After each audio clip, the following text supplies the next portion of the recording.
everyone, I'm Alana. Welcome to my IRL channel where I talk about everything other than video games. I have a gaming channel where I talk about video games. This is for everything else. Today we're doing another Q&A. I skipped last month just because my dad was in town and family is always priority. We had a great time. We went to Alaska. It was wonderful. In any case, let's get to your questions.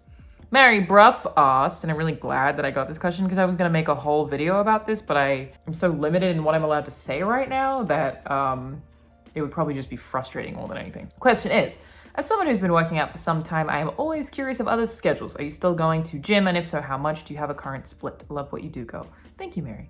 Yeah, so I try to go to the gym 5 days a week. Sometimes my schedule doesn't allow that, but it's always like a minimum of 3. And I rotate through upper body push, lower body push, upper body pull, and lower body pull, and then just like reset the cycle.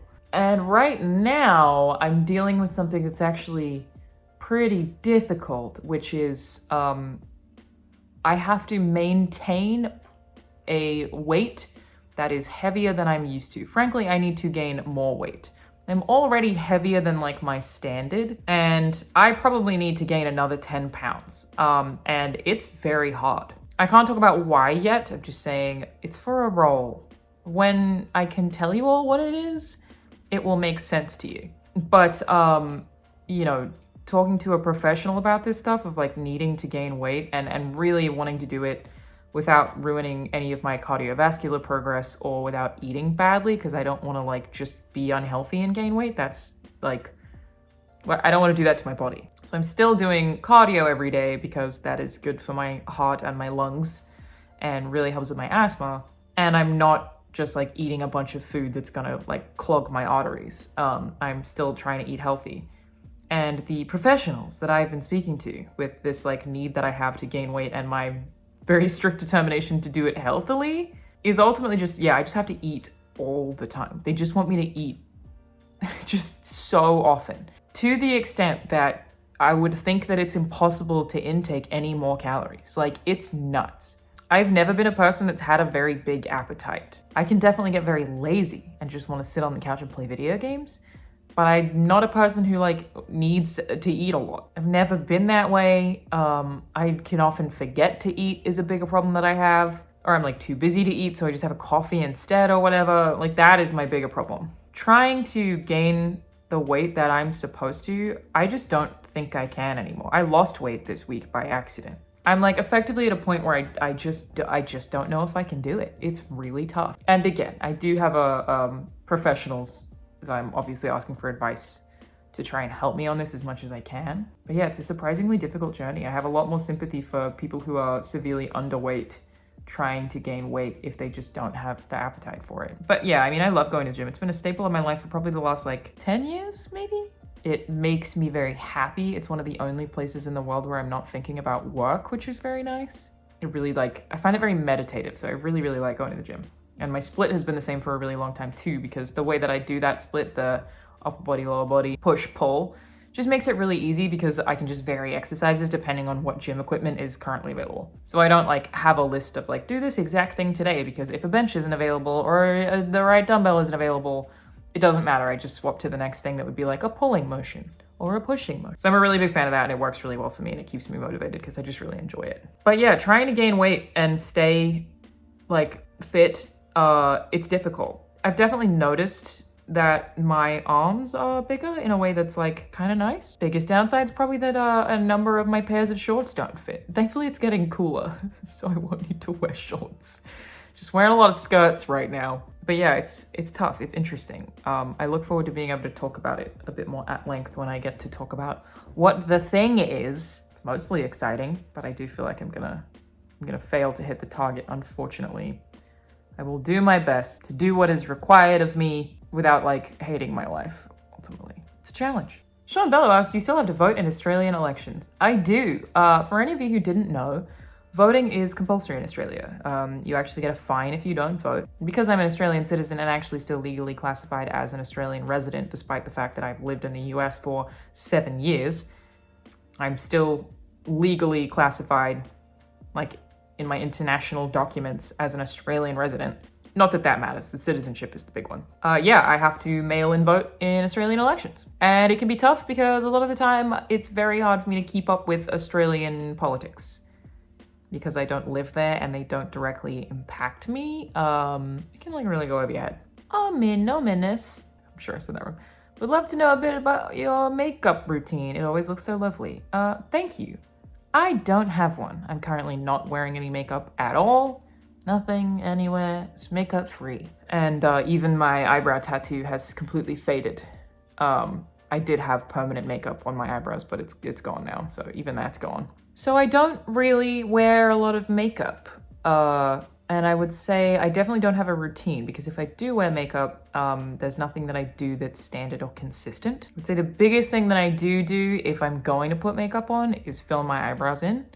So I get rid of this and put a little bit of eyeliner on. I just like draw from the outside in and just, that is my go-to probably, is fill in my eyebrows and a little line of liquid eyeliner. And I love the way that some people look with a lot of makeup. I think it makes me look weird. I'm not a fan, but I've always wished I could be one of those girls who would like put effort into their hair. Like I made this YouTube video with no makeup and my hair's, you know, what it is.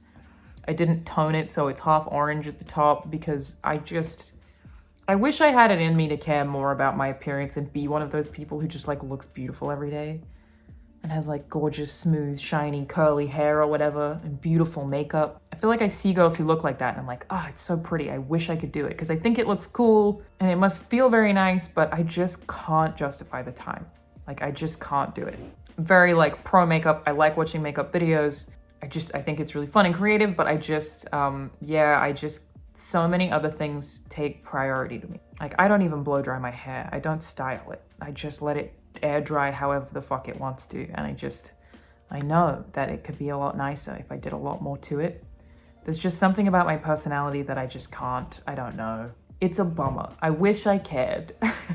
I have gotten better about skincare. Like I wear sunscreen every day and moisturize every day now, which I didn't used to do. But I do that because it feels like a very nice way to like start the day and end the day, is just by like doing something that feels nice and smells nice. So that makes me feel very positive. But yeah, I don't have a makeup routine. And if I do wear makeup, it's all very different and generally like nothing standard. I'm sure I do everything incorrectly. And I wish I could. I wish I had something like that. It's not that I don't like it, it's just that I don't have it in me to dedicate time to it. I can't prioritize it in my head, which is a bummer. Brian454 said, hello Alana, I've been listening to your music videos on your other YouTube channel. I love them, but notice there's not many of them and they're all from a while back. Any chance we'll hear more of these in the future? Greetings and much love from the Netherlands. Thank you. You should listen to my SoundCloud, that has more mixes on it. The reason that there aren't any recent ones is just because I only ever do them live. So every mix that I upload, which is DJ stuff. Again, I think SoundCloud has more than that YouTube channel for licensing reasons, is done live in front of an audience with proper club gear. I don't just like DJ at home in my spare time, so it has to be at a live event. And a lot of live events, I'm playing to a very specific audience reaction. So those mixes actually, like if I would record all of them or upload every single one that I do, they just wouldn't make sense because you can't see the crowd or tell the reason why I have just swapped from deep house to R&B. And that's usually because some more people have filled up the dance floor. And so the mixes are essentially bad for an uploaded playlist because they don't have the context of the venue. So the ones that I have uploaded, I do often just record when I'm live, and the ones that I've uploaded have been ones that haven't changed, but that's pretty rare. So will I upload more? Probably. More likely on SoundCloud than on the YouTube channel because YouTube takes stuff down due to copyright strike where SoundCloud doesn't. But it has to be a live event where I'm not mixing too sporadically for it to make sense for the online audience. Of course, I do have some YouTube mixes on my gaming channel, but those are all really bad. I didn't have the gear, so I couldn't hear my cue, which meant that I couldn't really mix. So those YouTube live mixes are live mixes, but I can't hear the cue due to the way that the audio routing works on Windows. It's very annoying. The point of those was to like give people a place to like vibe during the pandemic and just like hang out in the chat and listen to stuff that sounds nice. Like it was intended to be wholesome, not an impeccable DJ mix, or I just wouldn't have done it. Bill asked, do you prefer books or ebooks? Books. I have never read an ebook in my life. I know it's stupid and inefficient, but I love holding a book and turning pages and smelling a book and feeling the pages wear and watching the book fall apart as I spend more time with it. I just love that journey. I've romanticized it in my head and I will not be changing it. And I think I spend too much time staring at screens as is, so when I'm reading, I way prefer to read from an actual book. GS said, question, do you cook and clean? Of course I do. How do people live without cooking and cleaning? How does a person exist unless they live with their parents who doesn't cook and clean? That seems impossible. You have to. It's required. Unless you have a ton of money.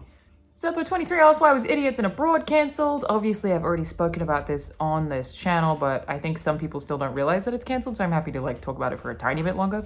One of the 4 people was having a tough time mentally, and the podcast could not continue as a result. It changed some of those relationships, and also I think just kind of would have been exploitative. To do a podcast for entertainment when someone's having a tough time just seems wrong, but yeah, it's also just those relationships changed as a result. And so the show couldn't exist. It literally would not be able to be the same. I had hoped that it would be able to come back, but yeah, it won't happen. That said, I do have another show that includes Rahul and Jacob that is currently being funded on Patreon. There are 2 other hosts of it that are awesome. It is a D&D show. If you want to help us get to that goal, you can. I'll leave a link in the description. I am very, very, very excited about it. I think it's gonna be really good just because of the lineup of people that we have and our chemistry together and the banter. I'm just really fucking excited. And I think a lot of other people are gonna be excited as well. And it will definitely have Idiots in Abroad vibes, for sure. It is almost similarly people from very, very, very different backgrounds. And obviously Jacob and Rahul are also part of it. So if you want something like Idiots in Abroad, that would be the thing to go and support. It's as similar as it could get, but it's a D&D show rather than just a random podcast. Very excited about it. Rusty Shackelford said, hey Alana, I found a Reddit post on Today I Learned that talks about chicken parmesan being a popular dish in Australia and it is served with fries. Also, it's apparently a huge debate whether the fries go under the chicken. The fries could definitely go under the chicken parmesan, which is a wonderful dish. It's like a chicken, but you add a tomato base and cheese on top of it. It's fried or crumbed breaded, I don't fucking know. Chicken parmesan, it's very good. Fries 100% have to go underneath. I don't even know why you would ever put the fries on top. That seems, no, it's layer of chips, chicken parmesan, tomato, I think. Sometimes people do eggs, mozzarella cheese. Mwah! All right, that is it for me today, everybody. Thank you for watching. I'm Alana. If you want to ask questions for the next personal Q&A, just leave them in the comments below and I will check them out next time. And related to that, I will see you next time. Bye!